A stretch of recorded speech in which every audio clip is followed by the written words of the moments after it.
Number 1, what is the strongest intermolecular force that exists in each of the following? And I said it may help to draw the Lewis structure for some.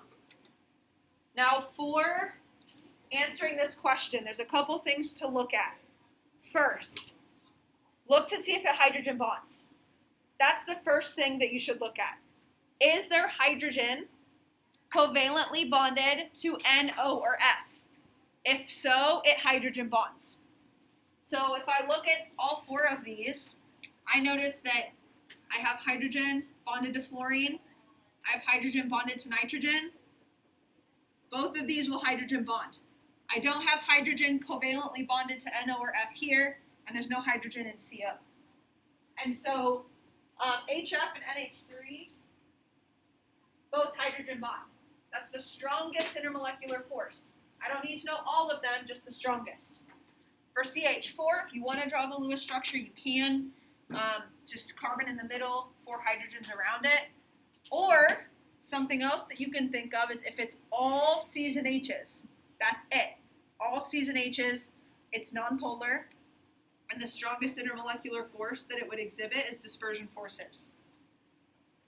And then for CO, if you draw the Lewis structure, I mean, no matter what, it doesn't really matter what type of bond is in between them because it's just C and O. So then you can ask yourself, is this a bond between a more and less electronegative atom? So oxygen is more electronegative than carbon. If you look at it on the periodic table, oxygen is the second most electronegative atom, right? Fluorine is the most, then oxygen.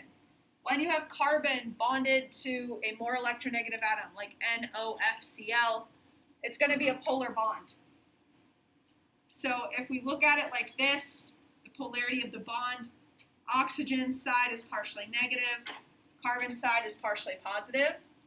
So if this is a polar molecule, it will exhibit dipole-dipole forces. So again, the strongest IMF, you do not need to list all of them, just the strongest. You have hydrogen bonding for the first 2, dispersion forces, and then dipole-dipole forces. For number 2, this is pulled right off of a past free response test. I pulled the sentence right out of a free response question. So the boiling point of CCl4 is 77 degrees Celsius, whereas that of CBr is 190 degrees Celsius. Explain in terms of types and strengths of intermolecular forces in each liquid. So before you worry about the intermolecular force part, take what they give you and relate it back to intermolecular forces. So 77 degrees, 190 degrees. So the higher the boiling point, the stronger the IMFs. So above 190, I'm just going to make myself a note that means it's going to have stronger intermolecular forces. Because the higher the boiling point, the more energy it takes to overcome those intermolecular forces, and so the higher the temperature. So then when you take a look at this, you want to look at each of the substances, CCl4 and CBr4, and figure out what type of IMFs do they each exhibit and what about the strength. So CCl4 is carbon in the middle, 4 Cl's around it, tetrahedral, all the same terminal atoms, it's nonpolar. CBr4 is also nonpolar. So they're both nonpolar, meaning that they both exhibit only dispersion forces. So I'm going to start by saying both molecules exhibit only LDFs. So both of them only exhibit dispersion forces, which means that dispersion forces are a reasoning for boiling point here. So then we have to look and see, okay, well, we know that CBr4 must have stronger IMFs. Why does CBr4 have stronger IMFs? Well, with dispersion forces, it's about the number of total electrons. CBr4, if you take a look, we'll just use the Chem 1 periodic table. Right, so the atomic number is the same as the number of electrons because you're looking at total electrons, not valence. And so Br4 is 140 electrons. Cl4 is 17 times 4, less than 140 electrons. So CBr4 actually has more electrons. So we'll say here CBr4 has more electrons. And then you want to say what that does, right? What does more electrons do? Don't just say it's more electrons, end of your reasoning.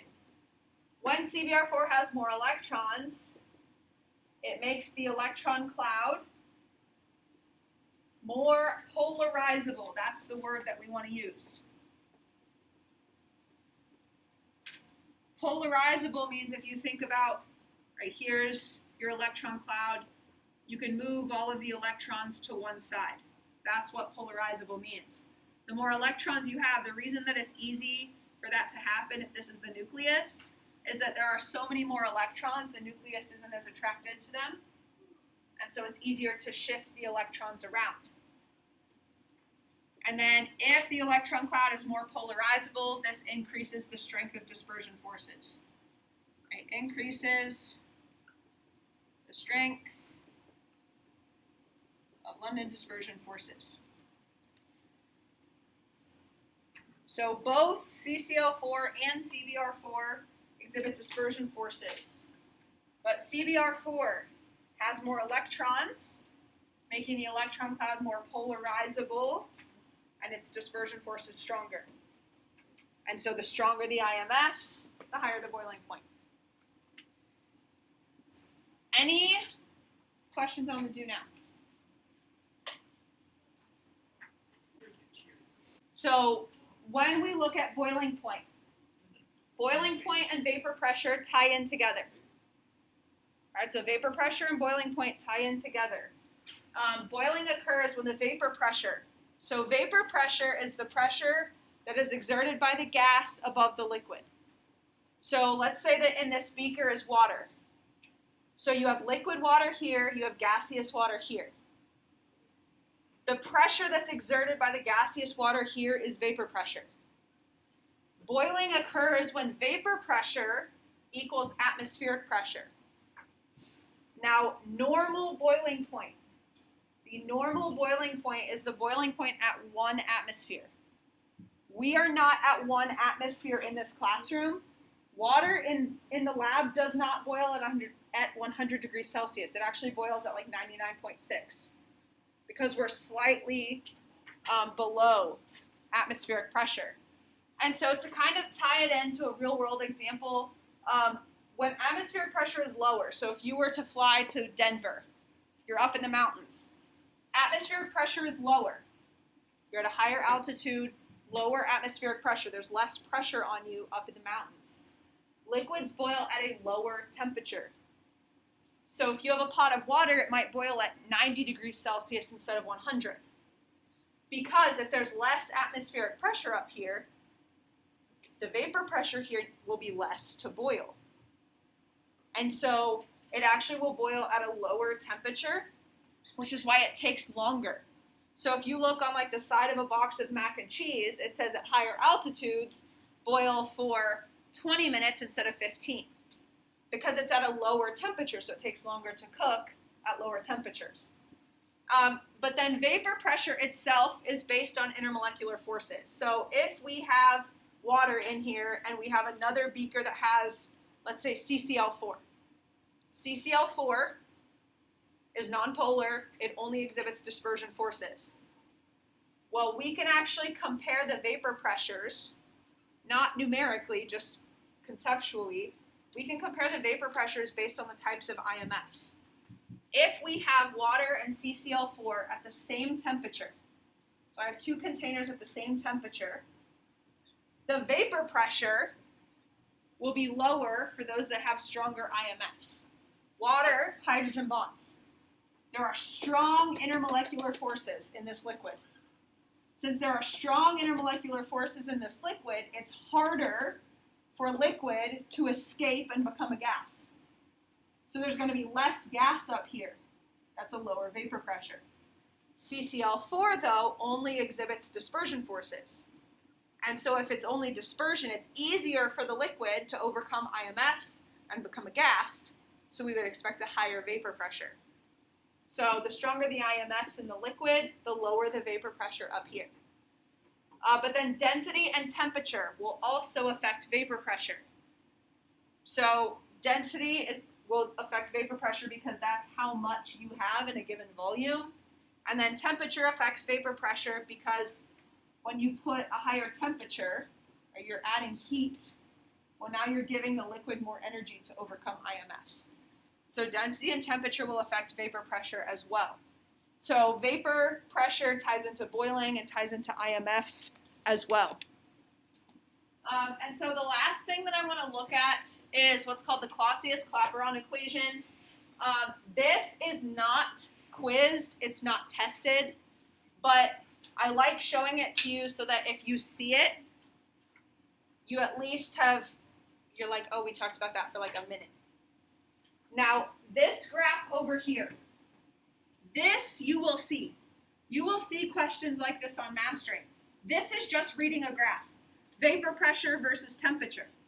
If you follow the curve, you can identify the vapor pressure of a substance at any given temperature.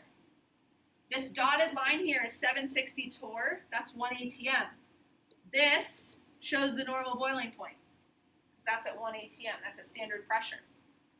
But the Clausius-Clapeyron equation actually looks at this graph, and it's the natural log of pressure versus 1 over temperature.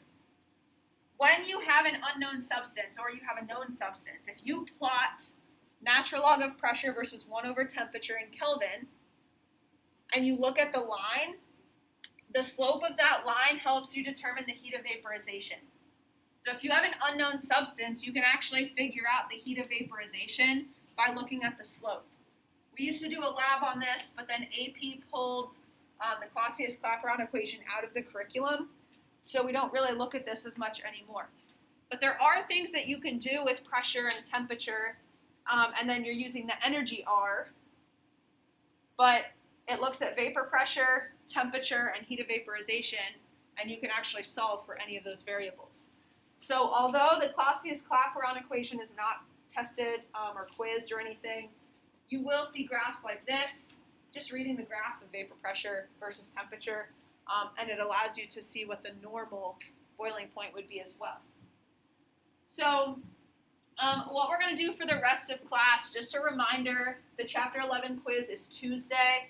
It's all about intermolecular forces, so everything will relate back to IMFs. What we're going to do first is we're going to do a virtual card sort. So I'll kind of explain what it looks like. You're going to get points for doing it. You'll work with partners. It's going to review polarity, shapes, intermolecular forces, kind of tying it all together. Once you're done with that, you can work on mastering. So remember, that's due Tuesday morning at 7:30. And then video 4.6 is the last part of Chapter 11. It is not part of the quiz on Tuesday, but it will be part of the unit test. 4.6 is phase diagrams. AP pulled it out of the curriculum, but I still like going through it. It is really just reading graphs, so should be okay. So with the virtual card sort, what this is going to look like, it's in Google Slides. So you'll work with a partner, small group, you can move around, stand at a lab table, push desks together. Although you're working together, each person will complete the card sort. Like you will all have your own. It is posted in Classroom. So you'll open the assignment, open the slides, it'll make a copy for you. For each of the slides, so the first few slides give you background information, give you directions. One of the slides is a really good, how to make sure to answer for your response intermolecular forces questions. Then for each of the slides, so make sure you are not in presentation mode. You should just have the slides open like you're editing the slides. And off to the side, you're actually going to see pictures. You're just dragging the structure to the correct category. So slide 4, you're dragging it to the correct molecular geometry, the correct shape. Slide 5, it's the same structures off to the side, but then you're going to classify them as polar or nonpolar. Slide 6, you're going to identify the strongest IMF. And then 7 and 8, you're going to answer the questions. So it'll have you drag, put things in order, and then give a justification. And then slide 9 is actually an old free response question. So You'll go through this. You'll work with a small group, with a partner. When you turn this in, you'll turn it in. You'll turn it back into Classroom. I will actually return it to you with a private comment that has the answer key. As soon as, like, I have my computer open, as soon as people turn it in, I return it to you with the answer key. You will go through, open the answer key and your card sort and check your answers. Fix anything on yours that needs to be fixed, and then you will resubmit yours to me. If you didn't miss anything, that's fine. Still resubmit it to me. Once you resubmit it is when I will give you the points. So you'll actually submit it twice to me. You'll turn it in. I'll return it to you with a private comment that has the answer key. You'll go in, check your answers, fix it, resubmit it to me, and then I will put your points in, return it back.